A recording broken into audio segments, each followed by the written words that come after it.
Happy holidays from me to you. My name is Sean. I am a psychotherapist and I specialize in helping people heal from chronic pain and from chronic symptoms using psychological and emotional modalities. Most people don't even know that's possible, but of course, it is. Welcome. Here we are. Before we get into our topic at hand today, if you're interested in weekly individual therapy, I would be very happy to meet you, and I'd be very happy to be your therapist if that felt like the right next step for you. You can request a consultation with me through my website, seanhershey.com, or mindbodymedicineforchronicpain.com. Both will take you exactly where you need to go. I'm trained in PRT, it's pain reprocessing therapy. I practice from a somatic lens to help you heal from chronic pain and chronic symptoms. If you're on this path and you're stuck and your symptoms are telling you like you need to take it deeper, I would be more than happy to work with you individually. So think about that and please reach out and be in touch if that lands for you. Also, join the conversation. If you have a question you'd like me to address on the podcast, please ask. You can click the link in the show notes right there. It's ask a question on the podcast. Click that and ask away. I'll be choosing a few of the responses to actually address on the podcast. So please join in the conversation. If you're enjoying the podcast, please share it with someone who could use it. That would be awesome. The more we spread this word, the better for all of us, and certainly the better for everybody we spread it to, right? Because many of you know the power of mind-body healing. Like, this shit is deep, and this shit really works. Okay. Share the podcast, rate the podcast, review the podcast. You can follow me also on Instagram at mygaytherapist. And if you want to get on the email list that I just started, hi, wouldn't that be fun, right? Be one of the first to sign up. The link is also in the show notes. The email list will be free updates on the podcast episodes as they come out and advice on mind-body healing as the weeks go. If you're someone who experiences doubt in the mind-body process, doubt in your ability to recover, doubt that your symptoms really count, and you find yourself going back to structural remedies for your pain, even though you know they don't help you. If you're someone who experiences doubt, which is honestly most of you, and that includes sometimes me. That's most of us, because that's how this goes. If you're someone who experiences doubt, sign up for the email list, because the emails will be another reminder to keep you centered, to help you know your chronic pain is caused by mind-body factors. This will be another reminder in your inbox, probably about once a week, to bring you back home to center. You'll forget that. Obviously, you'll forget that. You've forgotten before, you'll forget again. These emails will serve as another reminder to bring you back. This is the healing. Sign up at the link in the show notes down there. It's join the list for free updates and advice. Just click that, put your email address in, and you are in. So, we're doing a happy holidays episode, and the topic is holiday childhood nostalgia meets trauma. Yep, because a lot of us need to talk about that combination around this time of the year.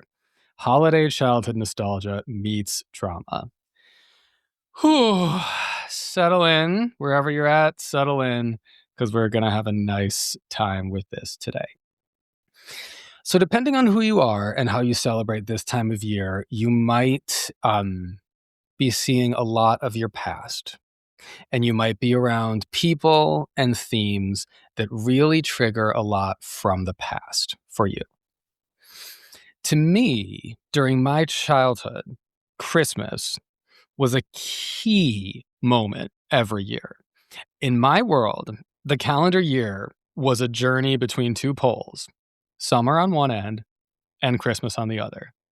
And honestly, I would say still, that's like how I still see the year. Like it's just a journey from summer to Christmas to summer to Christmas to summer to Christmas. Like that's a calendar for me.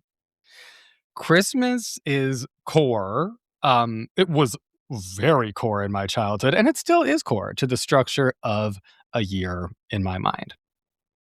At St. Mark's School, we would spend every morning in brief prayer in the classroom all throughout the year. And in December, we'd have an Advent wreath in every classroom. An Advent wreath, 4 candles for the 4 weeks leading up to Christmas, and we'd have real candles, so like real fire in the classroom. So it was exciting. This shit was good. And the Advent wreath was at the front of every room in December. So we'd light a new candle each week and pray over the first candle and then pray over 2 candles. And then we're praying over 3 candles. And Christmas is getting closer and closer and closer. And for a child, this was so exciting. We'd always have like Christmas pageant slash show thing that we do like right before we were off school. So like the whole class would be cast as like angels or like something of that nature. And we'd all be learning Christmas songs in music class to perform for the parents at the show. And then of course after the show, that'd be the last day of school before Christmas break. So the last week or sometimes two, like I don't know if we ever had fully 2 weeks, but almost 2 weeks of the year, we would have Christmas break. And it was Minnesota and it was before climate change like really took center stage. So it was like always snowing, or there would at least be snow on the ground, and not to mention the anticipation of presents. Christmas was so exciting. So school would let out. We'd have our last day. We'd have our Christmas show. We'd sing all the songs. I'd have the angel costume on. All the candles on the Advent wreath would be lit in the mornings, and we'd be like, December 21st, December 22nd, December 23rd. It's coming. It's coming. It's coming. And on Christmas Eve, December 24th, my family always went to the evening Christmas Eve family mass in the dark. St. Mark's was so beautiful at Christmas time. I worry that the way I've explained my childhood on this podcast, like I'm worried that people who listen to this might be picturing baby Sean like trapped inside some like sad rinky-dink little church, like empty aside from like 3 brittle little people, which is not accurate. Not accurate. St. Mark's was not like that. Um and Cretin-Derham Hall, where I went to high school, just as a brief aside, forget about it. Cretin-Derham Hall was not like that at all. That was a fucking country club. Cretin-Derham Hall at the time was Minnesota's largest private high school. It was a school for rich kids. It was like a sports factory. It was a whole campus that stretched multiple city blocks, like multiple streets and avenues teed out onto the grounds of Cretin-Derham Hall. It was a fucking country club. Like a childhood in the Catholic world of St. Paul, Minnesota was a childhood of like it was like unassuming, but it was also like mild splendor, like low key, but like opulent. And St. Mark's, for your neighborhood parish church, St. Mark's was enormous and it was gorgeous. St. Mark's was a very old, relatively well maintained, massive, cavernous church. And for the Christmas Eve family mass, that place was busting at the fucking seams. Like it was definitely their biggest event of the year. They'd be bringing out folding chairs to supplement the seating. It would be packed. If you can see the cover art for this episode this week, I hope you can see it because it's not the normal photo of me or of my guest. This episode cover, there she is, folks. Merry Christmas. That is the interior of the Church of St. Mark as seen from the choir loft. And honestly, that picture, I had to cut it down to make it a square. You can see how big the church really was. Like you can see like the side wings in the full like fucking panorama that I found on Google Images. But just know St. Mark's, Some churches are a little rinky dink, like that happens. St. Mark's was not. This place was big. The architects took advantage of that vertical space, like towering ceiling, especially in the eyes of a child, towering. Um, Take a look at the picture. Imagine yourself as a little kid tucked into one of those pews on Christmas Eve, looking up at the high ceiling. The ceiling was hanging with these like thick, sturdy, brassy chandeliers, golden text and symbols painted on the wood, all of the statues, like wooden angels larger than human size, framing a massive pipe organ in the back, and the stained glass windows. Walking up to church on a dark, snowy evening, glowing from within, antique stained glass windows are so pretty. Trauma that leads to chronic pain is always complex. Being part of that community caused me decades of self-rejection, decades of confusion about who I really was, decades of questioning what's wrong with me. Why is everyone so normal and I am not? Decades. And that, of course, became decades of chronic pain. Decades of going to doctors about various ailments like my early childhood headaches and my hip pain as I got older and my IBS. That early emotional foundation in that community, it caused me so much internal rejection and so much internal conflict and so much physical pain. And I look back now and I still think about St. Mark's like, remember the way the stained glass windows glowed on Christmas Eve. This is how so many of our traumas are remembered. They're remembered with the complexity of the truth. They're remembered with, along with the trauma, that is real. Your body knows that, your body holds that, that is very real. And there's an equally real, authentic pull into these memories. And I share Christmas at St. Mark's as an example to pull you into your complex memories as well. If it feels safe enough to go there, let's go into those complex memories. Happy holidays, folks. Examples of a complex memory like this, like the mom who you could never impress. You'd still to this day give anything just to see her smile of approval once more. The abusive father who you still wish you could just get to love you. You still laugh at his jokes. You still honestly think he's hilarious. You still honestly revere him for being smart, and he's cruel to you. These people, these things, these traumas, they are complex. And so they are remembered with complexity. And it is hard for the brain and the body to hold the complexity of internal conflict. When we're pulled back into these memories and these spaces, we're pulled back into the patterns of self-abandonment that we developed in order to, like, for example, please mom. We're pulled back into the patterns of self-abandonment that we developed in order to not be hurt by dad.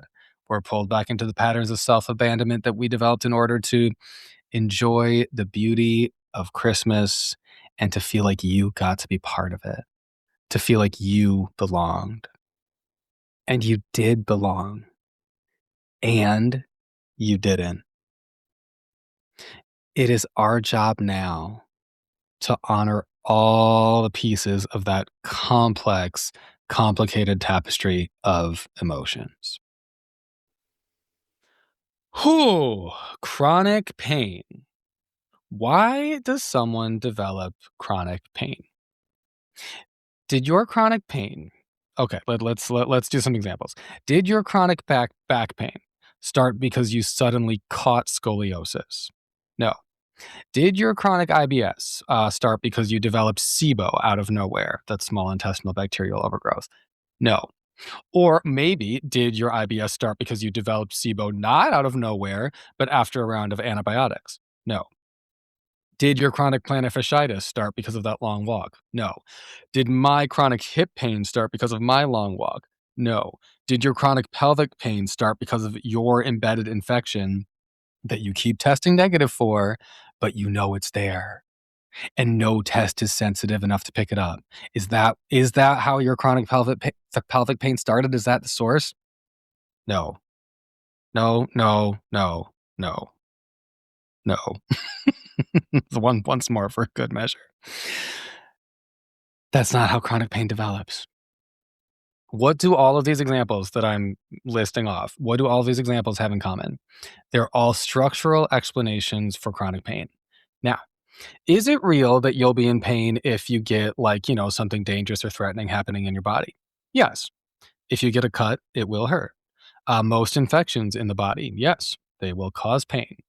If you get punched in the face, your face is going to feel pain. Yes. These are acute danger signals explained by structural issues in the body. Danger signals. Pain is always a danger signal, always a sign of threat. Pain is a danger signal. Pain is a sign of threat. A chronic danger signal. So now we're talking about chronic pain, not acute pain. A chronic danger signal is very rarely signaling the danger of a structural problem in the body. Chronic pain is almost always signaling about a danger that is psychological and emotional in nature. Your chronic pain is not made up, period. It's not in your head, period. And your chronic pain is not caused by a structural threat in the body. It's caused by threats on a psychological and emotional level. This is called TMS, or neuroplastic pain, or neuroplastic symptoms. If you want to deep dive into, if you're with me, you know what TMS and neuroplastic pain is. Yes, here we are. If you're not sure, or you want to deep dive on, how do you know if you have TMS? Just scroll back in this podcast, season 1, episode 2. It's the most listened to episode of the podcast, actually, and it's called What is TMS? If you want to deep dive, check that out. That is a good one, filled with information. If you're with me, let's keep going. Let me say, you and me, we feel psychological and emotional threats in our bodies. Everyone does. Some people seem to feel it more than others, and some people really get stuck in it. Hi. That was me. And for a lot of you, that's you too. That's why we're here. It's our job to heal from this. We feel this shit strongly. Okay, so why do you have chronic pain? 3 reasons. 1, 2, and 3. We're going to go through all 3. 3 reasons why you have chronic pain. First, psychological pain.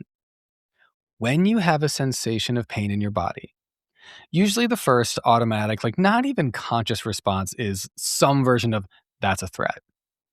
Your psychological response to a sensation of pain is to feel threatened by it. When that internal sense of threat remains and you don't do any work to try to calm down or to give yourself messages of safety, then you get stuck in the pain threat cycle. Because a sensation of pain, totally normal. We all have that, flow through the body regularly enough. We all have that. But when you react with threat, threat, threat, and you do nothing to dampen the sense of threat, pain is a danger signal. So the more you feel threatened and in danger, the more the pain turns on. And then the more the pain turns on, the more you feel threatened and endangered. So then the pain gets worse. And then you start limiting yourself. And then you believe your body can't do this and can't do that because sometimes that triggers pain and sometimes this triggers pain. And then you begin to believe all these things trigger your pain and all those things become threats and the pain gets worse and worse and worse. And you're deep in the pain threat cycle. And there's work that needs to be done to rewire those threat neural pathways and to get you out.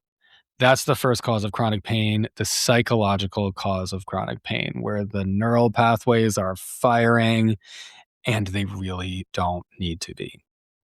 All right. First, psychological. Second, why do you have chronic pain? Second reason, emotional. Chronic pain is emotional. Emotions can rise at any time. Life involves feeling a lot of emotions. And if you've learned somewhere along the way, often unconsciously learned, but if you've learned somewhere along the way, feeling or expressing emotions is bad, then you will feel the need to repress emotions and you will feel threatened by your emotional life. If your emotions are threatening to your mind body system, then yes, when emotions rise, which naturally happens all the time, you're very likely going to get pain in your back, in your elbow, in your neck, in your pelvic region, in your shoulder, have an IBS flare, a wave of exhaustion or fatigue, because those are danger signals coming up as the threat of emotions rise.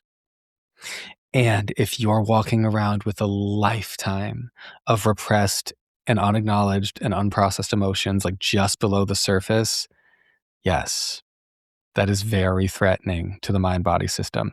The body will take those emotions on. If you're not allowing yourself to feel them, you will feel something one way or the other. If you're not letting yourself feel your emotions emotionally, you're not like letting the emotions just flow naturally. You're fearing the emotions instead and pushing them down. You're going to feel physical symptoms. You're going to feel pain and symptoms instead. Okay, so that's high level overview of how pain develops. First, psychologically, second, emotionally, and then third and final reason why you have chronic pain. When the threat, when the danger of the danger signal, when the danger is you. The third cause of chronic pain is when you see being your true self as threatening. And wherever you go, there you are. So feeling threatened by your basic needs, basic desires, your basic like animal self, like feeling that like it is a threatening fact that you are a human. If you see that reality as a threat, that will always be right there with you. So that threat will turn on all sorts of danger signals in your body, just like a whole bunch of repressed emotions will. And you will have chronic symptoms. Repressing your emotions is not that different than repressing your true self. Like it all goes together. So, your chronic pain. Many of you already know this, and we're going here again. Your chronic pain is not what you thought it was. It's not what everyone told you it was. Your chronic pain is really because in order to sit in the pews at St. Mark's and be part of that community, you couldn't feel your true emotions and you couldn't allow yourself to be yourself. Your body did not like that. And when I'm saying you here, what I mean is obviously me. That's a big part of my story. For you, it's different. So feel into that. Where is this coming from for you? It's some version of fearing sensations in your body, number 1, fearing your emotions, number 2, and fearing your true self, number 3. It's some version of that for all of us. Like, it's not that complicated. It's not easy to deal with. Yeah, that it takes a lot of work to deal with it, and it's such hard work sometimes. And like I've said before on this podcast, sometimes the hardest part is just relaxing and not doing any work. It's so hard for us to relax. Oh my God, it's so hard to do nothing. It's not easy, but at least it's not complicated. At least it's not complicated. The reasons for chronic pain are pretty clear, and there is a solution. You can heal from chronic pain. How? Well, as you know, that's what we talk about in this podcast. Start at the beginning of the podcast if you're not sure about this.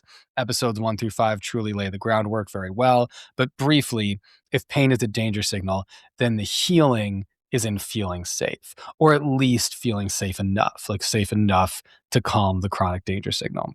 So, just like there are three domains in which chronic pain develops, there are 3 parts to healing from chronic pain and helping your system feel safe. So, very briefly, we're not doing a deep dive into this because we're just doing holiday stuff. But briefly, number 1, healing psychologically. So, teaching your brain and your nervous system that it's safe to feel sensations, including pain in your body. That's the first part of healing psychologically. Second, healing emotionally, teaching your brain and your nervous system that it's safe to feel your emotions. And this is hard because we have so many conflicting emotions and it feels so hard to carry that, to feel that. I know it's hard, but it's safe. That's number 2, healing emotionally. And number 3, healing by patiently attuning to your true self, teaching your brain and your nervous system that it's safe to be you. On Christmas Eve in the 1990s and the early 2000s, as the whole church is reverberating with like, all is calm, all is bright, round yon virgin, mother and child. Did I know any of this? No, I certainly did not. I didn't even really consciously know that I was feeling so out of place. Like, I was not very aware of my emotional life at that time. I was not very aware of who I was at that time. I was a child, first of all, but I was also trained in self-abandonment in the service of things being the way that they quote unquote should be, rather than being trained in self-attunement and allowing things to be as they really are. Okay? My question to you, were you also trained in self-abandonment rather than self-attunement? Because if so, yes. Whatever the traumas that led you to that place, it is being in that place. That's where your chronic pain is coming from. Trauma is not what happened to you. It's how it impacted you. And if the impact of the things you've gone through in your life is that you're much more oriented towards self-abandonment than towards self-attunement, then yes, that is where your chronic pain is coming from. And good thing you found a home on this podcast, because you are in good company here. You're not alone. So let's dig a little deeper into the emotional side of this. Nicole Sachs, brilliant teacher. Nicole Sachs teaches, when it comes to emotions and chronic pain, it's the conflict that kills. It's the conflictual emotions that cause chronic pain. Why?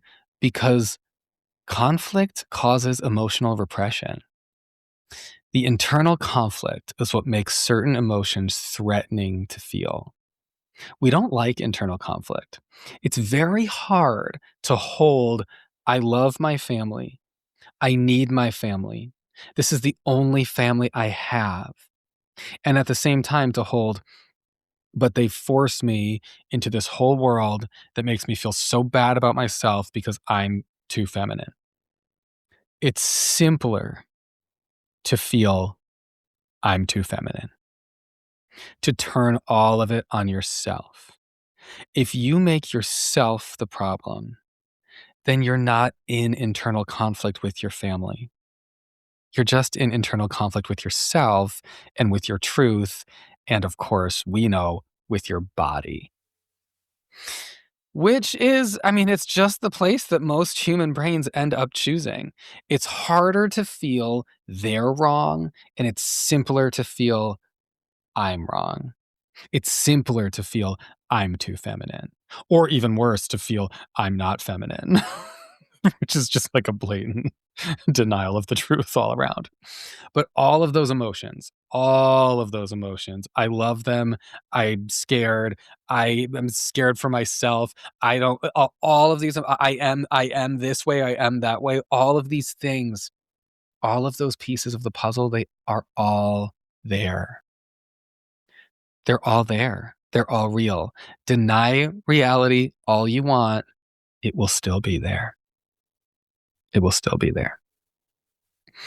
We have often learned to ignore like the negative side so that we can feel the positive side. That's classic for a chronic pain patient. Classic. But we have to face the reality of, yes, trauma is trauma.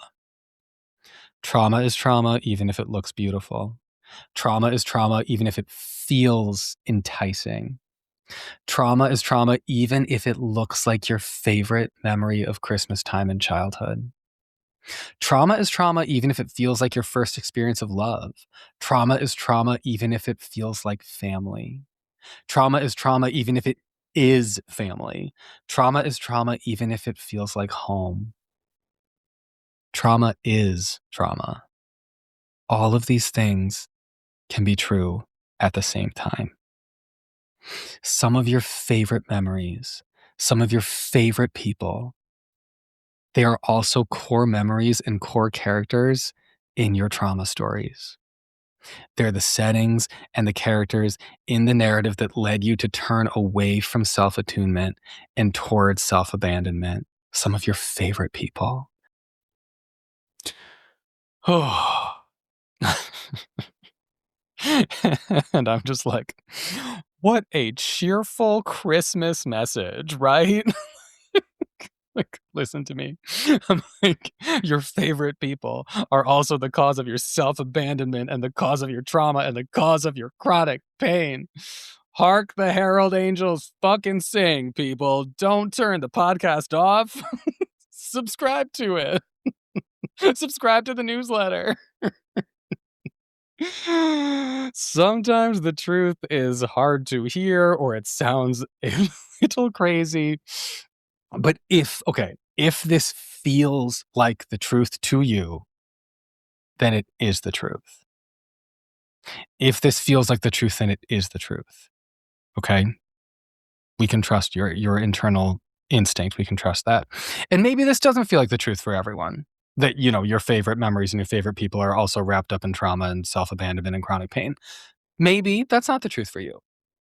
I have been a therapist for long enough to know that it is true for a lot of you. And if you're drawn to this podcast, it's true for a lot of you. That is my educated guess that this is true for a lot of you. It's certainly true for me. Life is complex.